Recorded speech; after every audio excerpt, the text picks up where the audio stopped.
আর এবার দেখাবো আপনাদের পোস্তার মেয়ো হাসপাতালের ছবি। অনিয়মের পাহাড়, সাজানো গোছানো একটি সরকারি হাসপাতাল, যদিও তাতে কোনো রোগী নেই।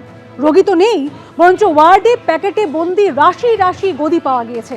করোনার সময় পাঠানো এসি থেকে আলোক সরঞ্জাম ৩-৪ বছর ধরে প্যাকেট বন্দি হয়েই পড়ে রয়েছে সমস্ত সরঞ্জাম। পোস্তা ব্রিজ দুর্ঘটনার পরে যে ক্রেন ব্যবহার হয়েছে সেই ক্রেনও ক্যাম্পাসে পাওয়া গিয়েছে। সাজানো ওয়ার্ডে বেআইনিভাবে থাকতেন চিকিৎসক এবং পড়ুয়ারা। মেয়ো হাসপাতাল পরিদর্শনে স্বাস্থ্যমন্ত্রী, সঙ্গে যান তথ্য সংস্কৃতি প্রতিমন্ত্রী। স্যার, আপনি কি জানতেন? এই মুহূর্তে আমরা মেয়ো হাসপাতালে রয়েছি। পোস্তাতে আমরা দেখতে পাচ্ছি স্বাস্থ্যমন্ত্রী বিভিন্ন জায়গা ঘুরে ঘুরে দেখছেন এবং মেডিকেল কলেজের অধ্যক্ষ উপাধ্যক্ষ তারা রয়েছে। সকাল থেকে 12-13টা এসেছিল পরিদর্শন করতে গিয়ে। আমাদের কাছে খবর ছিল যে এটা হোস্টেল হিসেবে ব্যবহৃত হচ্ছে। আমাদের মাননীয় মন্ত্রী পূর্ণিমা চক্রবর্তী মহাশয়া আমাকে খবর দিয়েছিলেন। তো এখানে বিগত 8-10 মাস ধরে 8জন পড়ুয়া এখানে থাকতেন। অধ্যক্ষের কথা হচ্ছে আমি পাঠাইনি, এমএসভিপির কথা হচ্ছে উনিও পাঠাননি, অ্যাসিস্ট্যান্ট সুপার নন মেডিকেল কথা হচ্ছে উনিও পাঠাননি, কিন্তু সবাই জানে ওনার এখানে থাকতেন।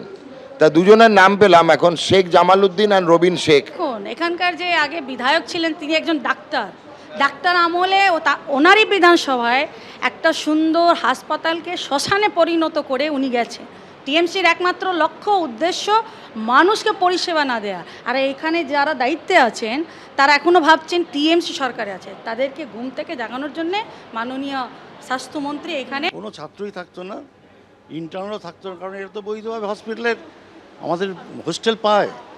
এবার যারা পাস করে গেছে তারা নিশ্চয়ই কেউ অনেক সময় যে হাউসটিপও পায় না, ওই যে বলছে এমার্জেন্সি হাউস হচ্ছে। সুতরাং তখন রিকোয়েস্ট করেছে 2-3 মাস পরীক্ষার আছে, যেটা দেওয়া কখনোই অফিসিয়ালি তো উচিতই নয়। আর সবচেয়ে বড় মাস নয়, 1 বছর ঘুরে গেছে, 2-3 মাস কেন বলছেন?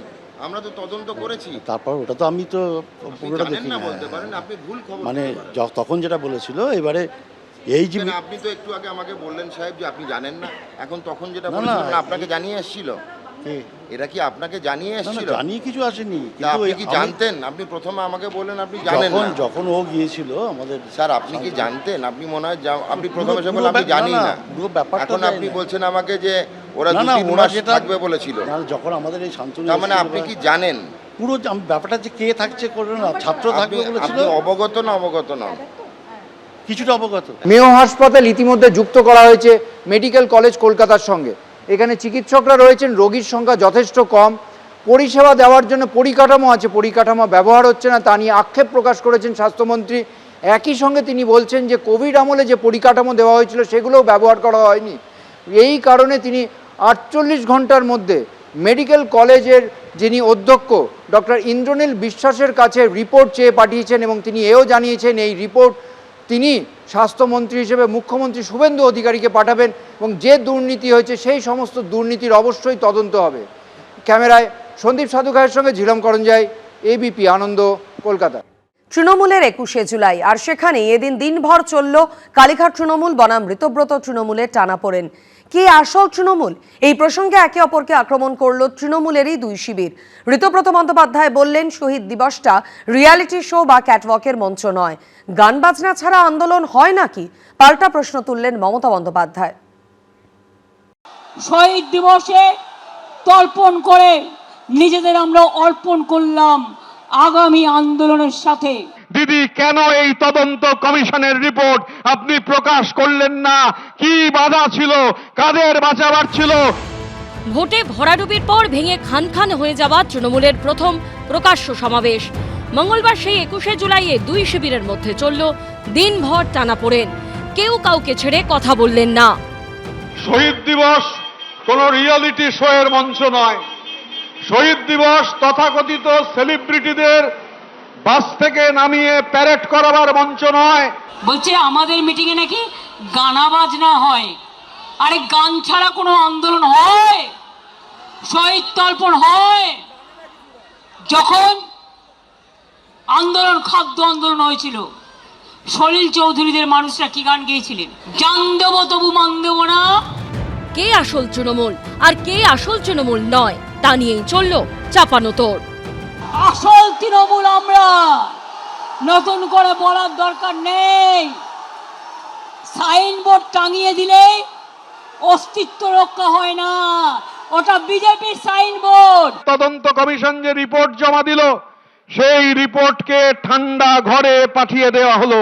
সেই রিপোর্ট পড়ে হয়তো মনে হলো সরকারের যে অনেক লোক বিপদে পড়ে যাবে, কাউকে বাঁচাতে হবে, তাই রিপোর্ট ঠান্ডা ঘরে পাঠিয়ে দেওয়া হলো। এখন এই ভাবের ঘরে চুরি কেন? প্লেইং টু দা গ্যালারি কেন? তৃণমূল আসলে কার, এই নিয়ে বল এখন নির্বাচন কমিশনের কোর্টে। তা নিয়েও চলল আকচা আকচি।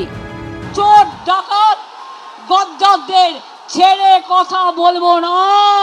আর তুমি আমার সিম্বল কাটলে আমি মানুষ যে সিম্বল গ্রহণ করবে, যদি সেই সুযোগ আসে আমি ছাড়বো না, আমি সুপ্রিম কোর্ট পর্যন্ত দেখব। আর যদি কারো, তোমাদেরও মনে রাখবে, তোমাদের সবটা কেড়ে নেব। সিম্বল নিতে যদি যেতে হয় এ অবধি, মানে সুপ্রিম কোর্ট অবধি, তার মানে কি? তাহলে আপনি কনফিডেন্ট নন। মগের মুলুকে যারা শাসন করেন তারা আইন কানুনের তোয়াক্কা করেন না। উনি সুপ্রিম কোর্টে যদি না হয়, আন্তর্জাতিক আদালতেও যদি যাওয়ার সুযোগ থাকে সেটাও যেতে পারেন, কোনো সমস্যা নেই। লোকসভায় তৃণমূলের 20 জন বিদ্রোহী সাংসদ এনসিপিআই এ মিশে যাবার পর মঙ্গলবার দিল্লির রাজঘাটে শহীদ দিবস পালন করেন। গদ্দাররা ইডি বাঁচাতে, সিআইডি বাঁচাতে, সিবিআই বাঁচাতে চলে গেছে নিজেদের রক্ষা কবচ নিতে। ধনে মানে প্রাণে সম্পদ নিয়ে আর নিজের পরিবার নিয়ে ভালো থাকুন। আপনারা মানুষের পরিবার নয়, আপনারা তৃণমূল পরিবার নয়। দ্যাট ইজ দ্য রিয়েলিটি, এটা হচ্ছে বাস্তব। দেখুন, রাজনৈতিক সৌজন্য বলে তো একটা বিষয় আছে, এবং আমি ওই লেভেলে নামবো না, কিন্তু কে চোর, কে বালির টাকা, গরুর টাকা, সোনার টাকা, কনস্ট্রাকশনের টাকা কোথার থেকে নিয়েছে সেগুলো দেশের মানুষ জানে। বিগত 21শে জুলাইগুলিতে কর্মীদের কাছে দলের আগামীর রূপরেখা ঠিক করে দিতেন মমতা বন্দ্যোপাধ্যায়। এবার নিজেদের মধ্যে চলল চাপানোতোড়। বিজেন্দ্র সিংহ, কৃষ্ণেন্দু অধিকারী ও অর্ণব মুখোপাধ্যায়ের রিপোর্ট, এবিপি আনন্দ। তৃণমূল ভেঙে টুকরো টুকরো হয়ে যাওয়ায় একের পর এক নেতা নেত্রী অভিষেক বন্দ্যোপাধ্যায়কে নিশানা করেছেন। অথচ গতকাল মঙ্গলবার 21শে জুলাইয়ের মঞ্চে মমতা বন্দ্যোপাধ্যায় ফের একবার বুঝিয়ে দিলেন তিনি আছেন অভিষেক বন্দ্যোপাধ্যায়ের পাশেই। আর অন্যদিকে ঋতব্রত তৃণমূলের মঞ্চ থেকে মমতা বন্দ্যোপাধ্যায়কে কটাক্ষ ছুড়ে দিলেন মদন মিত্র। ভোটে বিপুল পরাজয়, রাজ্য থেকে ক্ষমতাচ্যুত, তারপর গোটা দলটাই ভেঙে খান খান। তৃণমূলের এই করুণ পরিণতির জন্য দলের পুরনো নেতা নেত্রীদের একটা বড় অংশের নিশানায় অভিষেক বন্দ্যোপাধ্যায়। আমি জেলে গেলাম কেন? জেলে গেলাম কার জন্য গেলাম? অভিষেক ব্যানার্জি। দলের ভরাডুবির জন্য কেউ দায়ী না, একজনই দায়ী, তার নাম হচ্ছে অভিষেক বন্দ্যোপাধ্যায়। কিন্তু 21শে জুলাইয়ের মঞ্চ থেকে বারবার অভিষেক বন্দ্যোপাধ্যায়ের পাশে দাঁড়ালেন মমতা বন্দ্যোপাধ্যায়। বুঝিয়ে দিলেন তার দলে এখনো নাম্বার 2 অভিষেক বন্দ্যোপাধ্যায়। গতকাল সারা রাত আমি, অভিষেক, রাত 2টো পর্যন্ত কল্যাণ মহুয়াও ছিল, ডেরেক, উপাসনা, প্রিয়াঙ্কা থেকে শুরু করে হোল নাইট লড়াই করে গেছে। রাত্রির 11টায়, রাত্রির 12টায়, রাত্রির 1টায়, রাত্রির 2টোয়, রাত্রির 3টে উলুম্পেন বাহিনী ঘুরে বেড়িয়েছে বাইক নিয়ে। আর তার কাটা দল সাউন্ডের তার কাটতে কাটতে গেছে। আমি, অভিষেক, কুণাল, আমরা সবাই সারা রাত ছিলাম। তার নামের সঙ্গে জুড়ে দিলেন অভিষেক বন্দ্যোপাধ্যায়কে। আমার কিন্তু কোনো সিকিউরিটি নেই, আমি একা। আপনারা আমার সিকিউরিটি, অভিষেকের কোনো সিকিউরিটি নেই, আমরা কিন্তু একা। আজকে আপনারা কেসকে ভয় পাচ্ছেন, তাহলে অভিষেকের বিরুদ্ধে কত কেস হয়েছে? 400 কেস। ওরা তো ভয় পাচ্ছে না, কারণ ওরা জানে এটা অসম্মান করবার, এটা ভয় দেখানোর, কোনো কেসে এভিডেন্স দিতে পারবে না। এমনকি বিপদে পড়লে অভিষেক বন্দ্যোপাধ্যায়ের কাছ থেকে সাহায্য নেবার পরামর্শ দিলেন মমতা বন্দ্যোপাধ্যায়। অত্যাচারিত হন, তাহলে উপাসনাকে চেনেন, প্রিয়াঙ্কাকে চেনেন, পাপাইকে চেনেন, দোলাদিকে চেনেন, অভিষেককে চেনেন। আপনারা সঙ্গে সঙ্গে আমাদের ইনফরমেশন দেবেন। সভার শেষে বক্তব্য রাখার জন্য ফের একবার অভিষেক বন্দ্যোপাধ্যায়কেই ডেকে নিলেন মমতা বন্দ্যোপাধ্যায়।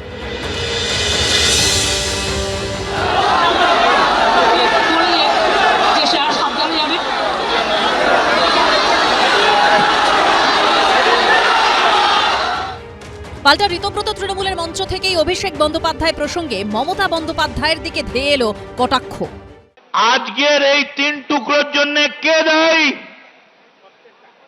যদি হিম্মত থাকে মমতা বন্দ্যোপাধ্যায়, আপনি হেঁটে আসুন, একটা ডিমও পড়বে না, খালি বলবেন হ্যাঁ আমার ভুল হয়েছিল, আমি গান্ধারীর মতো পুত্র স্নেহে অন্ধ ছিলাম, আমার অন্যায় হয়েছিল, কেউ ডিম মারবে না। আপনি একবারও ভাবলেন না দলটার কথা? কেউ কাছে কেউ দূরে, আর তা নিয়েই লড়াই। ব্রতদেব ভট্টাচার্য, বিজেন্দ্র সিংহ ও রুমা পালের রিপোর্ট, এবিপি আনন্দ। বিজেপির ভাত খাওয়ার থেকে জেলের ভাত খাওয়া ভালো।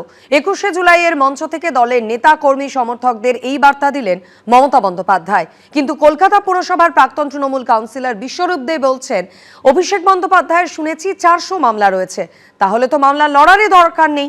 আর এক প্রাক্তন কাউন্সিলর দেবলীনা বিশ্বাস আবার বলছেন, নিজের ভাইপোর এত কেস, সেটা দেখে তারপর সমালোচনা করা উচিত। অ্যারেস্ট করলে করুক, জেলের ভাত খাওয়া ভালো বিজেপির ভাত খাওয়ার থেকে। জেলের ভাত যদি অত সুস্বাদুই হন, তাহলে যারা খাবার দরকার 2-1 দিন খেয়ে দেখেন না যে জেলের ভাত কি কি সমস্যায় জেলে থাকলে তার পরিবারকে পড়তে হয়। 21 এবার চারদিকে, কলকাতা থেকে দিল্লি, তার মধ্যে তৃণমূলেরই 3 ভাগ, কেউ সরাসরি তৃণমূল, কেউ ঘুরিয়ে। এরই মধ্যে 21শে জুলাইয়ের মঞ্চ থেকে দলের নেতা কর্মী সমর্থকদের নিদান দিলেন মমতা বন্দ্যোপাধ্যায়। তো আগামী দিন কি হবে? লড়াই হবে, ঘর ছেড়ে বেরোতে হবে, রাস্তায় থাকতে হবে। অ্যারেস্ট করলে করুক, জেলে গিয়ে 7 দিন থাকবেন, জেলের ভাত খাওয়া ভালো বিজেপির ভাত খাওয়ার থেকে। মমতা বন্দ্যোপাধ্যায় এই পরামর্শ দেওয়া মাত্রই পাল্টা প্রশ্ন তুলছেন অনেকে। তাদের প্রশ্ন, জেলের ভাত যদি ভালোই হয়, তাহলে গ্রেপ্তারির হাত থেকে রক্ষা কবচ পেতে অভিষেক বন্দ্যোপাধ্যায় বারবার কেন আদালতে যাচ্ছেন? জেলের যদি ভাত খেতে হয়, তো যারা দুর্নীতি করেছেন সে অভিষেক বন্দ্যোপাধ্যায় করুন। শুনেছি নাকি তার 400 তার মামলা রয়েছে, মামলা লড়ার দরকার নেই, জেলে গিয়ে বসে ভাত খান। জেলের ভাত যদি অত সুস্বাদুই হন, তাহলে যারা খাবার দরকার 2-1 দিন খেয়ে দেখেন না যে জেলের ভাত কি কি সমস্যায় জেলে থাকলে তার পরিবারকে পড়তে হয়। জেল যাওয়া নিয়ে মমতা বন্দ্যোপাধ্যায় যখন বার্তা দিচ্ছেন, তখন পাল্টা প্রশ্ন ধেয়ে আসছে। মনে রাখবেন, জেলে গেলে অসম্মানিত হবেন না, জেলে গেলে আপনাকে মালা পরিয়ে কর্মীরা আপনাদের নিয়ে আসবে সসম্মানে, এবং তাদের কথা আমরা স্বর্ণাক্ষরে লিখে রাখবো। আজকে নিজের ঘরটা আমার মনে হয় দেখলে একটু ভালো হতো। নিজের ভাইপোর এত কেস, সেইটা মনে হয় দেখে আমার মনে হয় সমালোচনা করা ভালো, অন্যটা না দেখে। আগে প্রত্যেকটা ক্ষেত্রে উনি নিজের পরিবারের কথা ভেবেছেন। উনি কিন্তু নিজের রক্ত, নিজের পরিবারকে বাঁচাতে গেছিলেন। ভাইপোর বাড়িতে কেন নোটিশ গেছে সেই কারণেও কিন্তু এই দেখুন, আমি একটা কর্মী হিসেবে আমাকে সেখানে কিন্তু ঠেলে দিচ্ছিল। ডিজে হুঁশিয়ারি মামলায় রক্ষা কবচ চেয়ে আগেই আদালতের দ্বারস্থ হয়েছেন অভিষেক বন্দ্যোপাধ্যায়। সেই রক্ষা কবচের মেয়াদ 30শে সেপ্টেম্বর পর্যন্ত বাড়িয়েছে কলকাতা হাইকোর্ট। অর্ণব মুখোপাধ্যায়, সমীরণ পাল ও সুকান্ত মুখোপাধ্যায়ের রিপোর্ট, এবিপি আনন্দ। তৃণমূল জমানায় প্রতি বছরই 21শে জুলাইয়ের শহীদ তর্পণের মঞ্চে দেখা যেত টালিগঞ্জের কলাকুশলী থেকে বিদ্যজনেদের। তৃণমূল ক্ষমতা থেকে যেতেই এবার 21শের মঞ্চ থেকে তারা উধাও। কেউ দিলেন অসুস্থতার কারণ, কেউ বললেন রাজনীতি থেকে দূরে থাকার কথা, অনেকে আবার কিছু বলতেই চাইলেন না। গত 15 বছরের ছবিটা বদলে গেল এক ঝটকায়। ক্ষমতা হারাতেই মমতা বন্দ্যোপাধ্যায়ের 21শে জুলাইয়ের মঞ্চে নেই শিল্পী, সেলিব্রিটি, তারকা, অভিনেতা, অভিনেত্রী কেউই। 2011 সালে ব্রিগেডে এই 21শে জুলাইয়ের মঞ্চেই দেখা গেছিল অভিনেতা দেবের পাগলু ডান্স।